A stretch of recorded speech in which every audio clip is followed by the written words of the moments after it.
Hi friends, मनोमैनिया study में आपका स्वागत है। तो जैसा कि हमने पिछले वीडियो में जो वैदिक कालीन भौगोलिक विस्तार था उसको समझा था, और आज का जो वीडियो है, इस वीडियो के माध्यम से हम जो वैदिक कालीन राजतंत्रात्मक जो व्यवस्थाएं थी, वहाँ पर गांव कैसे थे, या जो जो हमारा संवैधानिक ढांचा था किस प्रकार का था, तो उसको समझने का प्रयास करेंगे। उसी को मैंने क्रमबद्ध रूप में लिखा है। तो यदि ऋग्वैदिक काल में देखें तो वहां पर जो राजा होता है वो क्षेत्र आधारित युद्ध ना करके वहां पर पशुओं के लिए लड़ाई होती है, कबीलों के लिए लड़ाई होती है। राजा के जो अन्य पदाधिकारी हैं वो किस प्रकार के कार्य करते हैं, उनके क्या क्या जो दायित्व हैं, कर्तव्य हैं और अधिकार कहाँ तक सीमित हैं, उसको देखेंगे। राजा जो है उनका क्या अधिकार है, उनका अधिकार किस में सीमित है, उन पर कंट्रोल कौन कर रहा है, इनको देखेंगे। और वो देखेंगे कि किस प्रकार उत्तर वैदिक काल आते आते तक बिल्कुल पूरी तरह से लगभग चेंज हो जाता है। इसके अलावा वहां देखेंगे कि जो राजतंत्रात्मक व्यवस्था है वो वंशानुगत है, या वंश से हटकर है, या गणतंत्रात्मक है। तो इन सारी विशेषताओं को देखेंगे तो एक प्रकार से हमें उत्तर वैदिक ऋग्वैदिक कालीन और उत्तर वैदिक कालीन में हमको डिफरेंस भी पता चलेगा, और कंपेयर करके पढ़ेंगे तो लंबे समय तक याद भी रहेगा। और यहाँ से बहुत सारे ऑब्जेक्टिव निकल करके आते हैं जो कोई किसी भी एग्जाम में मैक्सिमम पूछे जाते हैं। यहाँ से अगर एंशियंट उठाता है तो इनमें से वैदिक काल से एक या दो जितने रहेंगे सवाल जरूर आना ही आना है। तो जैसा कि वैदिक कालीन हम राज व्यवस्था को देख रहे हैं, तो राज व्यवस्था से यही तात्पर्य है कि वहाँ की जो सरकार थी, सरकार अभी हमारा जैसे सरकार है, यहाँ प्रधानमंत्री है, राष्ट्रपति है, तो उस समय वहाँ पर राजा हुआ करते थे, उनके मंत्री हुआ करते थे, वो सब मिल करके राज्य का संचालन करते थे। और एक दूसरे कबीले में या जन में, जैसे आज देश देश में युद्ध होता है, तो उस प्रकार वहाँ पर देश ना होकर के जन और कबीला हुआ करता था, और उन जन और कबीलों में आपस में संघर्ष हुआ करते थे। और उसका परिणाम देखेंगे कि उत्तर वैदिक काल आते आते तक जनपद का निर्माण होना शुरू हो जाता है। तो यदि ऋग्वैदिक कालीन राज व्यवस्था को देखें तो ऋग्वैदिक कालीन राज व्यवस्था में सबसे पहले ये सवाल आएगा कि यह राज व्यवस्था वंशानुगत था, राजतंत्रात्मक था या गणतंत्रात्मक। तो यह कहना मुश्किल है, क्योंकि जो ऋग्वेद है, ऋग्वेद में कुछ 46 बार गण शब्द का व्याख्या आया है। तो कहीं ना कहीं वहां पर गणतंत्रात्मकता की भी प्रधानता रही होगी। इस कारण से वहां पर देखें तो दोनों है। लेकिन यदि पूछा जाए ऑब्जेक्टिव के रूप में कि ऋग्वैदिक कालीन राज व्यवस्था का ढांचा किस प्रकार था, तो यह राजतंत्रात्मक था। और राजतंत्रात्मक में भी देखने को यह मिलता है कि वह मुख्य रूप से वंशानुगत था। बार बार देखें तो राजा का अगर जो पुत्र है, जो युवराज है, अगर वह योग्य शासक निकलता है, कुशल निकलता है, तो जो हम संस्था के बारे में पढ़ेंगे, जो संस्था और समिति रहती है, तो समिति जो है राजा का चुनाव करती है। और यदि युवराज होनहार है, राजा बनने के काबिल है, तो उसको राजा बनाते थे। तो यहाँ से इसके वंशानुगत होने का भी परिमाण मिलता है। इसके अलावा गणतंत्रात्मक जो है वह गौण है। मुख्य रूप से वंशानुगत राजतंत्रात्मक व्यवस्था ऋग्वैदिक कालीन में देखने को मिलता है। यहाँ पर यदि देखें ऋग्वैदिक काल में, तो यहाँ पर जो जन है आपस में संघर्षरत है, अर्थात वहाँ पर जो जन एक इकाई है, एक हमारा जो व्यवस्था है उसमें सबसे जो हाईएस्ट कमांड बोले, जो हमारा अभी जिसे देखेंगे देश, देश के अंदर राज्य, तो जो वहां पर देश के रूप में है तो वो जन है, जनों का समूह, अर्थात बहुत सारे विश्वों का, अभी हम उसको पढ़ेंगे। तो यहाँ पर जो जन है वो आपस में संघर्ष है, अर्थात एक जन के लोग दूसरे लोग से संघर्ष कर रहे हैं। और वह संघर्ष किसके लिए हो रहा है, तो गायों के लिए हो रहा है, पशुओं के लिए हो रहा है। तो यहाँ पर देखें तो ऋग्वैदिक काल में गाय की प्रधानता बहुत ज्यादा है, और गाय को पुत्र के समान माना जाता है। देखिएगा कि बेटे के साथ साथ गाय की भी जब वहाँ पूजा हवन यज्ञ किया जाता है, तो पुत्र के साथ साथ गाय की भी मांगी जाती है कि हमें इतनी गाय भी मिले, 100 पुत्र के साथ 100 गाय भी प्राप्त हो। तो ऐसा देखने से यहाँ पर गाय की प्रधानता का प्रमाण मिलता है। तो जन आपस में संघर्षरत थे, और इसका सबसे बड़ा हमारे सामने जो एग्जाम्पल है वह है दासराग्य युद्ध। तो दासराग्य युद्ध के बारे में हमने पहले भी पढ़ा था कि दासराग्य युद्ध जो है वह आर्य और अनार्य कबीले में हुआ था। तो जो दासराग्य युद्ध का प्रमुख कारण क्या था, तो रावी नदी के धारा को परिवर्तन करने को लेकर के एक सुदास राजा थे, जो आर्य राजा थे, जो भरत या त्रिशु वंश के थे, और उनके दरबार में रहते थे विश्वामित्र मुनि। और विश्वामित्र मुनि धारा का जो उल्टी धारा या सीधी धारा था, उसको वो दूसरी तरफ मोड़ने के लिए राजा से आग्रह किए, सुदास से, और सुदास ने उनको स्पष्ट रूप से मना कर दिया। तो राजा विश्वामित्र वहां से उठे और 10 राजाओं का गुट बनाया। उनमें 5 जो थे आर्य राजा थे और 5 अनार्य राजा थे। और वही 10 राजाओं और ये जो सुदास राजा थे उनके बीच में युद्ध होता है। कहाँ पर? परुष्णी नदी या रावी नदी के तट पर, और उसमें सुदास राजा जीतता है। तो ये जो दास राग युद्ध है, इससे जन आपस में संघर्षरत हैं ऐसा देखने को मिलता है।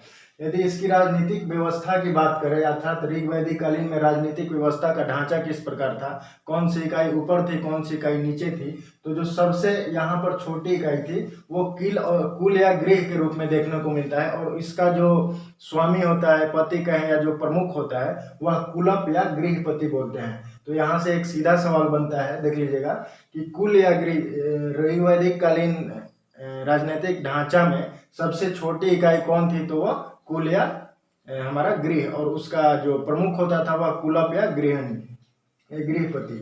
उसके बाद जो कुल से नीचे आता है, मतलब कुछ कुलों को मिला करके ग्राम बनाया जा रहा है, तो कुल के बाद ग्राम, और उस कुल से ऊपर जो था वो ग्राम था, और ग्राम का जो था हेड वो ग्रामनी। ग्राम से नीचे देखें तो 20, कुछ ग्रामों को मिला करके 20 बनाया जाता है, और 20 का जो हमारा है प्रधान, वो मुख्य जो है हेड है जो 20पति। और इसके अलावा जो सबसे यहाँ पर उच्चतम देखने को मिलता है तो वह है जन। जन जो रहता है वो 20, जन के अंदर बहुत सारे कुल या गृह बना करके ग्राम, बहुत सारे ग्राम मिल करके 20, और बहुत कुछ विषों के समूह, ये विष जहर नहीं है, नॉर्मल वाला विष है, तो विष जो बहुत सारे विषों को मिला करके जन बनाया जा रहा है। और जन का जो स्वामी या मालिक होता है, या वहाँ का जो हेड मुखिया के रूप में है, तो उसके बहुत सारे नाम हैं, जैसे गोप, जनस्व गोपा, विश्वामपति, पुराम भेता, गोपति, राजन। तो ये सारे नाम यहाँ पर सीधा दे देगा कि ऋग्वैदिक कालीन में गोपति किसको बोलते थे, तो किसकी इकाई थी, तो जन का जो हेड होता था उसकी इकाई थी। जनस्व गोपा क्या है, पुराम भेता क्या है। अब यहाँ पर देखिए, जो जन का जो हेड है गोप या जनस्व गोपा या पुराम भेता, तो ये जो युद्ध कर रहे हैं, ये युद्ध मुख्य रूप से कबीले को बचाने के लिए, पशुधन को बचाने के लिए, अर्थात गायों के लिए मुख्य रूप से लड़ रहे हैं, कबीलों की सुरक्षा के लिए लड़ रहे हैं। एक छोटे छोटे कबीले हैं, वहाँ किसी को राजा मान लिया गया है, उनमें आर्य भी हैं और अनार्य भी हैं, तो आर्य में भी संघर्ष हो रहा है, आर्य अनार्य में भी संघर्ष हो रहा है, या अनार्य अनार्य में भी संघर्ष हो रहा है। तो यहाँ पर संघर्ष देखने को मिलता है आपस के कबीलों में। तो हमने पढ़ा था कि जैसे आर्य जो आए थे भारत में, तो जैसे भारत में वो आए, तो कुछ आर्य जो शुरू में भारत में आए तो वो भारतीयों के साथ घुल गए, उनके जीवन शैली, उनकी भाषाएं, उनकी संस्कृतियों को अपना लिया, और अपनाने के कारण वो दास कहलाने लगे। और जो कुछ बाद में जो दूसरी लहर आई आर्यों की, तो उसमें अगर देखें तो उसमें जो हमारे आर्य आए थे, तो वो इनके साथ मेल जोल नहीं खा पाए, घुल मिल नहीं पाए, तो वो आर्य हो गए, वो अलग सिद्धांत पे चलने लगे। तो यहाँ पे देखें तो जो हमारा ये गायों के लिए और कबीलों के लिए युद्ध हो रहा है, और ये युद्ध आर्य में भी हो रहा है, आर्य अनार्य में भी, अर्थात कबीले में के रूप में देखने को मिलता है। यदि यहाँ पर देखें तो एक इकाई अगर इसको मान ले, तो यदि यहाँ पर ये देखिए कि जो जैसे कीवी जन है, क्रीवी, भलानस, इसके अलावा और देखिए तो तुरबुस, तो ये सब जो हमारे जन हैं, तो ये जन आपस में एक दूसरे से लड़ रहे हैं। तो लड़ते हुए गायों के लिए, कबीलों के लिए युद्ध हो रहा है। इस युद्ध में जो जीतता है तो लोमन का माल जो है उसमें, मतलब लूट का माल, उसको समिति देखेंगे कि आगे बंटवारा करेगी। तो अगर आगे देखें, ये गण शब्द हमने पहले ही पढ़ा था कि गणतंत्रात्मक होने की भी व्यवस्था की जानकारी प्राप्त होती है, जिसमें 46 बार ऋग्वेद में ऐसा पूछा है कि ऋग्वेद में गण शब्द की कितनी बार उल्लेख की गई है, तो वो कितना बार है हमारा 46 बार। और ये जो गण शब्द है, यहाँ पर जो इसका गणतंत्रात्मक व्यवस्था देखने को मिलता है, जहाँ पर किसी राजा का पुत्र नहीं हुआ तो वहाँ समिति मिल करके एक राजा चुनती थी, और उस राजा का जो गण का ज्येष्ठक जो प्रमुख होता था उसको ज्येष्ठक बोलते थे। तो यहाँ से पूछ सकता है कि ऋग्वैदिक कालीन राज व्यवस्था में गण का प्रमुख कौन होता था, तो ज्येष्ठक। अब जब राजा है तो राजा के कुछ उनके सहयोग के लिए उनके पदाधिकारी थे, तो राजा के जो पदाधिकारी थे उनको मंत्री बोलते थे, यही ऋग्वेद कालीन में। और देखेंगे उत्तर वैदिक कालीन में तो वो हमारा रत्निनी हो जाएगा। तो यहाँ पर जो राजा के पदाधिकारी कितने हैं, तो 5 पदाधिकारी है। कौन कौन से क्रम से हैं, बिल्कुल पहले पुरोहित। यहाँ पर देखिएगा तो पुरोहितों का वैल्यू ज्यादा है। पुरोहित, राजाओं को लग रहा है कि पुरोहित यज्ञ करवाएंगे, उनकी युद्ध में मंगल कामना करेंगे, उनको अच्छे विचार देंगे, परामर्श देंगे, तो वो पुरोहित के मामले से जीत सकते हैं। तो यहाँ पर जो उच्च स्थान है ऋग्वैदिक कालीन व्यवस्था में, राजनैतिक ढांचा में, तो वो देखेंगे तो पुरोहित। पुरोहित का काम क्या है, तो राजा का मार्गदर्शन करना, यज्ञ करवाना, मंगल कामना करना युद्ध में जब राजा जाए तो। दूसरा जो है वो ग्रामनी, ग्रामनी जो है वो ग्राम का प्रमुख हो रहा है। इसके अलावा देखें तो तीसरा रथकार, राजा का जो रथ चला रहा है। इसके बाद देखें तो दूत, जो सारथी राजा का रथ चला रहा है, जो ये रथकार रथ बना रहा है, और जो दूत है वो सारथी अर्थात राजा को युद्ध में जो लेके जा रहा है वो है। इसके अलावा सेनानी को देखिए, ये सेनानी दूसरा नंबर पे है पुरोहित के बाद, ये यहाँ लिख दिया हूँ मैं।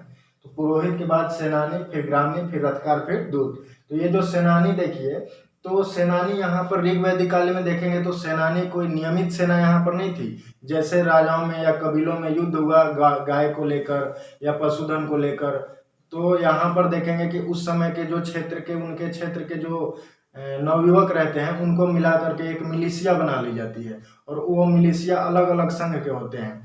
तो यही बनाते हैं कि यहाँ पर नियमित सेना का अभाव नहीं था।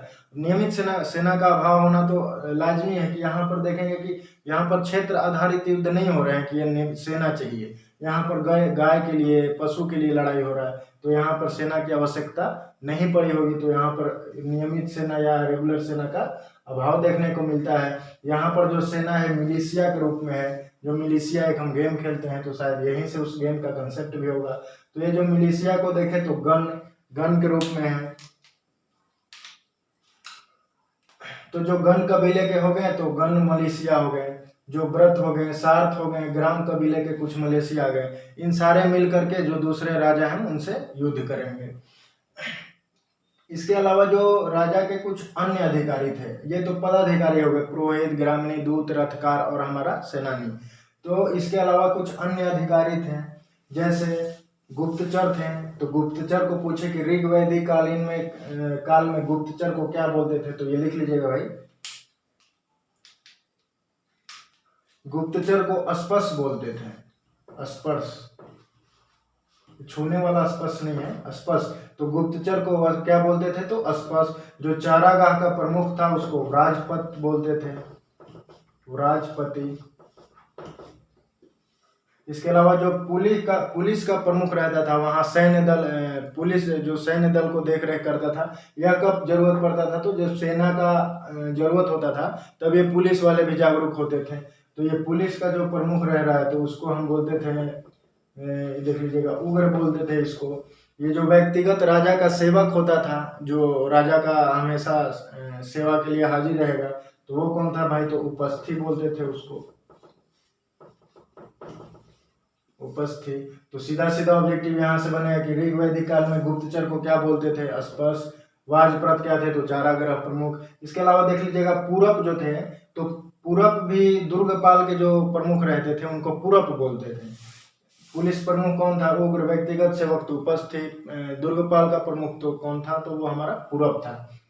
इसके अलावा देखिए यहाँ पर अगर ऋग्वैदिक कालीन राज व्यवस्था में देखें तो किसी भी प्रकार का कोई कर व्यवस्था नहीं था। जैसे एक राजा दूसरे राजा से लड़ने गया, युद्ध करने गया, जो लूट का माल उधर से वापस आया तो जिसका जैसा योगदान रहा उनके बीच आपस में बांट दिया जाता था। अब वो बांटे हुए धन के बाद उस धन को लेकर के जिसको अगर अपना स्वेच्छा से जो हिस्सा राजा को देना है ताकि राजा हमारा ये जो क्षेत्र है और विस्तार हो सके या राजा की ताकत में बढ़ोतरी हो, तो पशु या अनाज के रूप में या जो जिस रूप में होता था तो वो राजा को स्वैच्छिक कर होता था। यहाँ पर कोई नियमित कर देखने को नहीं मिलता है ऋग्वैदिक काल में। तो ऋग्वैदिक काल में नियमित कर था या नहीं, तो नहीं था।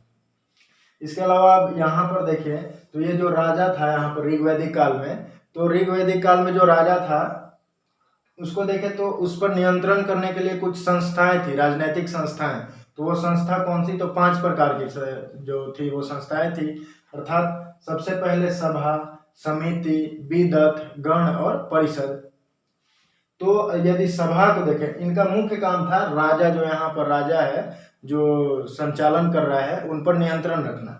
तो ये जो सभा है, तो सभा में यहाँ पर देखिए ये मैं नहीं बताया, जैसे जन शब्द है तो जन शब्द का ऋग्वेद में देखिएगा तो 275 बार उल्लेख मिला है। विश्व शब्द है तो इसका 170 बार उल्लेख मिला है, और ग्राम का मिला है हमको 13 बार, ये लिख लीजिएगा। तो जन शब्द का प्रयोग ऋग्वेद में कितने बार मिला है, 275 बार। विश्व का मिला है कितने बार, तो 170 बार। और ग्राम का मिला है तो 13 बार। उसी प्रकार यहाँ पर जो हम संस्थाएं देख रहे हैं, तो पहला जो संस्था थी, यहाँ ध्यान रखेंगे कि जो विदत है वो सबसे प्राचीनतम संस्था है। तो पूछे वैदिक कालीन या ऋग वैदिक कालीन सबसे प्राचीन संस्था का नाम कौन सा है, तो विदत है। अभी हम पढ़ेंगे। तो ये जो सभा है हमारा, तो ये सभा को देखें तो सभा का उल्लेख ऋग्वेद में 8 बार किया गया है। मतलब सभा वर्ड ऋग्वेद में 8 जगहों पे उल्लेख में आया है। तो जो सभा का कार्य था, ये आधुनिक हमारा राज्यसभा की भांति काम करता था, न्यायालय का काम करता था। अर्थात राजा का जब न्याय में कुछ दिक्कत, कुछ परेशानियां होती थी, तो ये राजा का सहयोग करता था न्याय दिलाने में। इसके अलावा जो इसके रक्षक थे, दुर्गपाल थे हमारा सभा का, तो उसको सभाचार बोलते थे। इसके अलावा जैसे राज्यसभा में हम देखते हैं कि अभी का जो राज्यसभा है उसको बुद्धिजीवी वर्ग का हम बोलते हैं, सेम उसी प्रकार उसका जो सभा था तो उसमें भी श्रेष्ठ जनों की सभा होती थी, और जो सभा थी उसमें पुरुष और महिला दोनों भाग ले सकते थे। जो पुरुष में भाग लेते थे तो उस पुरुष को सभेय बोलते थे, और जो महिला भाग लेती थी तो उस महिला को सभावती बोलते थे। तो यहाँ से सीधा सीधा सवाल आएगा कि आधुनिक राज्यसभा की भांति ऋग वैदिक काल में कौन सी संस्था काम करती थी, तो सभा। इसके अलावा पूछे कि सभा का रक्षक कौन था, तो सभाचार। सभेय क्या था, तो हमारा जो सभा में भाग लेने वाले पुरुष, और सभाचारी कौन थी, तो वो सभावती कौन थी, तो जो महिला भाग लेती थी वो थी। इसके अलावा यदि समिति की बात करें तो समिति की जो ऋग्वेद में उल्लेख किया गया है वो 9 बार आया है। 9 बार समिति शब्द का प्रयोग। यह जो है लोकसभा की भांति काम करती थी। तो देखिए राज्यसभा और लोकसभा से याद रखेंगे, राज्यसभा सभा था और लोकसभा हमारा समिति थी। और इसको एक बोले तो ये ज़्यादा इम्पोर्टेंट था, सभा के मुकाबले समिति ज़्यादा इम्पोर्टेंट था। क्यों? क्योंकि यहाँ पर देखें तो आम लोगों की जनसभा थी, महत्वपूर्ण यहाँ पर निर्णय लिए जाते थे, सभा एकत्रित होती थी, इसी में राजा का चुनाव हो रहा है। तो जो लोकसभा, ये जो हमारा समिति है यह लोकसभा की भांति काम कर रहा है, इसमें राजा का चुनाव इसका मुख्य कार्य है। जो समिति का अध्यक्ष है उसको ईशान बोलते हैं। तो एक ऑब्जेक्टिव यहाँ से भी मिलेगा कि ऋग वैदिक काल में ईशान क्या था, तो हमारा समिति का अध्यक्ष। इसके अलावा इसका कार्य को देखें तो लोमन का बंटवारा। लोमन वही जो हम पढ़ते हैं कि जो राजा युद्ध किया और लूट करके जो माल लेके आया, तो लूट के माल को लोमन करते हैं। और उस बांट को जैसे लोमन है तो उसको जिसका जितना योगदान रहा, तो ये लोमन समिति जानकारी रखती है और उसके अनुसार धन का बंटवारा, लूट के माल का बंटवारा, जिसको जितना चाहिए उसके अनुसार उनका बंटवारा करती है। और यही लोमन मिलने के बाद जो जिसको अपने स्वेच्छा से राजा को उपहार देना है, तो वह उपहार जो था, कर नहीं था, वह उपहार जो था वही जो बलि के रूप में दी जाती थी। मतलब स्वेच्छा से दी जाने वाले उपहार को ऋग वैदिक काल में बलि कहते थे। इसके बाद यदि विदत को देखें तो विदत 122 बार इसका उल्लेख हुआ है और यह सबसे प्राचीनतम संस्था थी।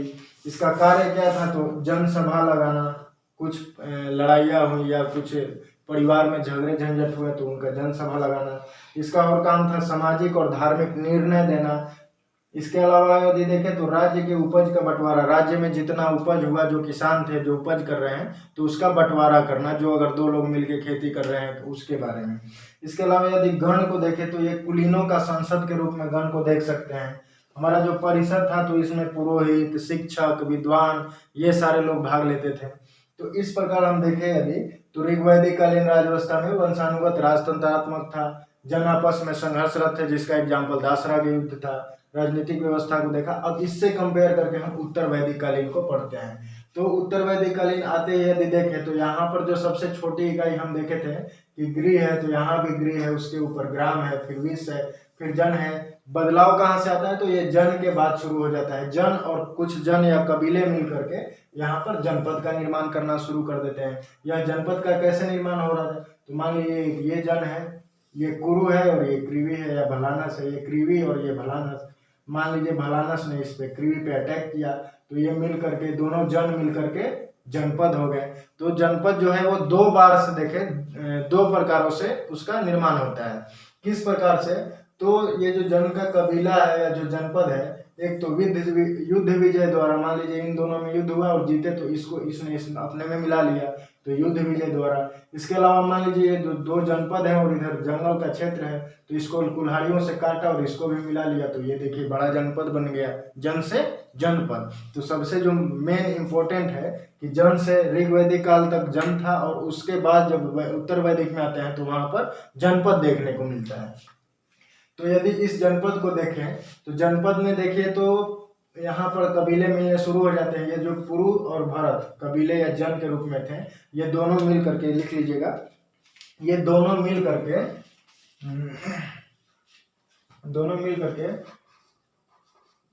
कुरु जनपद बनाते हैं। उसी प्रकार देखेंगे कृवि और तुर्वुस मिल करके पांचाल जनपद का निर्माण करते हैं।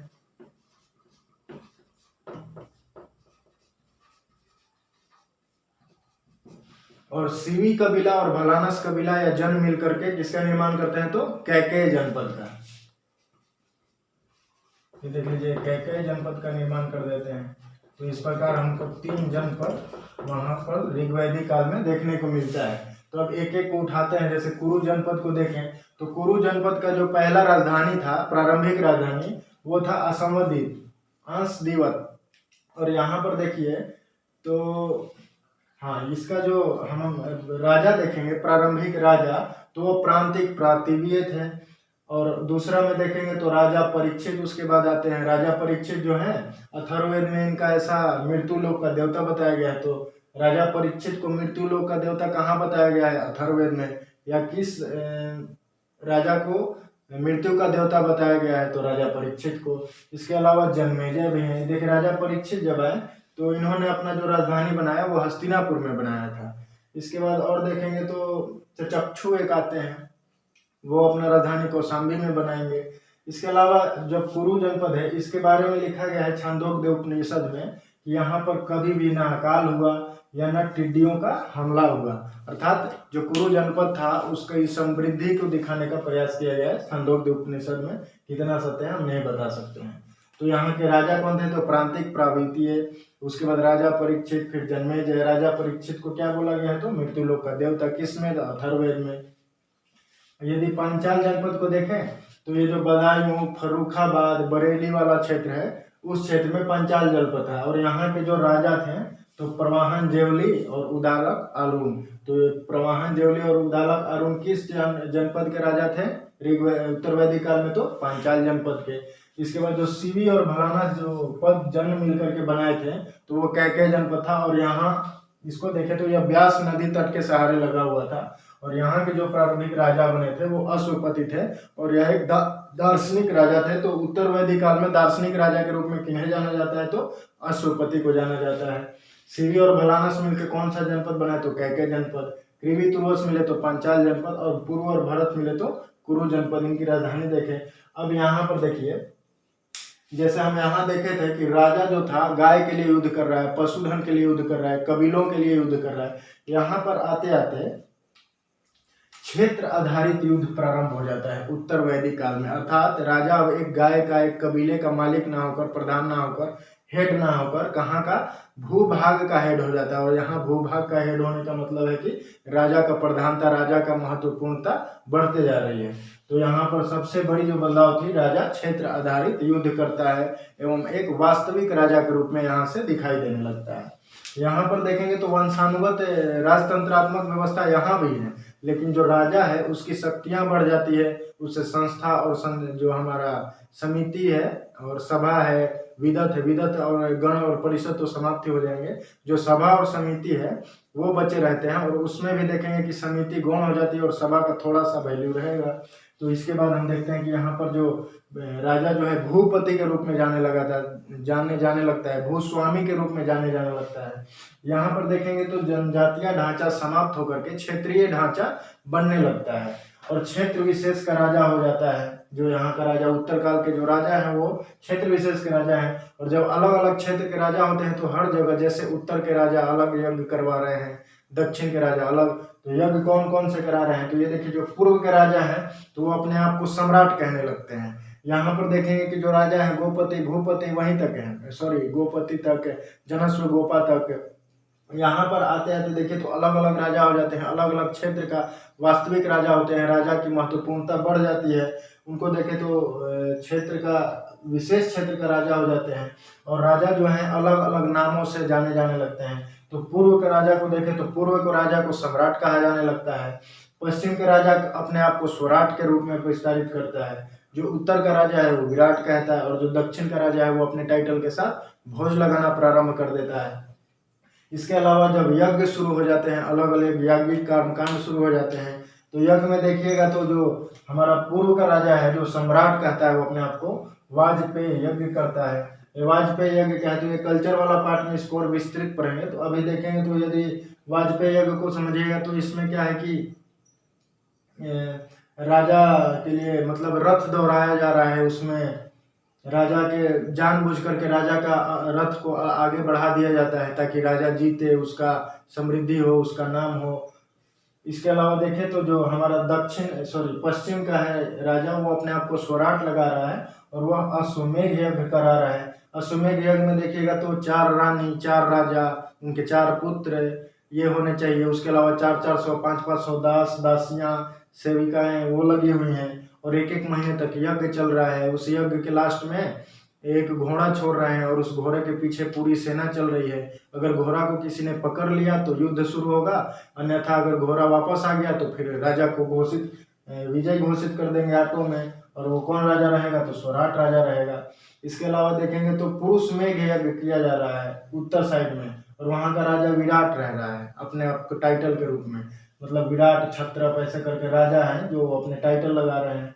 यज्ञ जो है पुरुष मेघ यज्ञ हो रहा है। इस पुरुष मेघ यज्ञ में देखिएगा तो 25 लोगों की बलियां दी जा रही हैं। तो इस प्रकार से अलग अलग राजा अलग अलग यज्ञ करवा रहे हैं। और जो मध्य देश का राजा है तो उसको मध्य राजा बोल रहे हैं और वो राजसूय यज्ञ करवा रहा है। तो ये लिख लीजिएगा कि मध्य देश का राजा कौन है, तो वो उसको मध्य राजा बोल रहे हैं और वो राजसूय यज्ञ करवा रहा है। इसके अलावा जो सारे क्षेत्रों को उत्तर दक्षिण पूर्व पश्चिम सारे क्षेत्रों को जीत चुका है तो उसको एकराट या सार्वभौम की उपाधि मिलती है। तो उत्तर वैदिक काल या ऋग वैदिक काल या वैदिक काल में देखा जाए तो एकराट या सार्वभौम किसको कहा जाता है, तो जो सभी क्षेत्रों को जीत चुका हो उस राजा को कहते हैं। तो ये अलग अलग यज्ञ प्रारंभ हो जाता है। कौन कौन से यज्ञ थे, कौन कौन से टाइटल राजा लगा रहे हैं, अलग अलग दिशाओं के राजा अलग अलग टाइटल लगा रहे हैं, तो वो देखें। इसके अलावा जैसे हम ऋग वैदिक काल में देखे थे कि वहाँ पर 5 मंत्रियों की जो राजा के मंत्री के रूप में थे या पदाधिकारी के रूप में थे तो उनको मंत्रिन कहते थे। इसमें देखें तो राजा के जो सहयोगी हैं जो पदाधिकारी हैं तो वो मुख्य रूप से रत्निन है, मंत्रिन से बदल करके रत्निन हो गए। किस काल में, उत्तर वैदिक काल में। तो रत्निन को यदि देखिएगा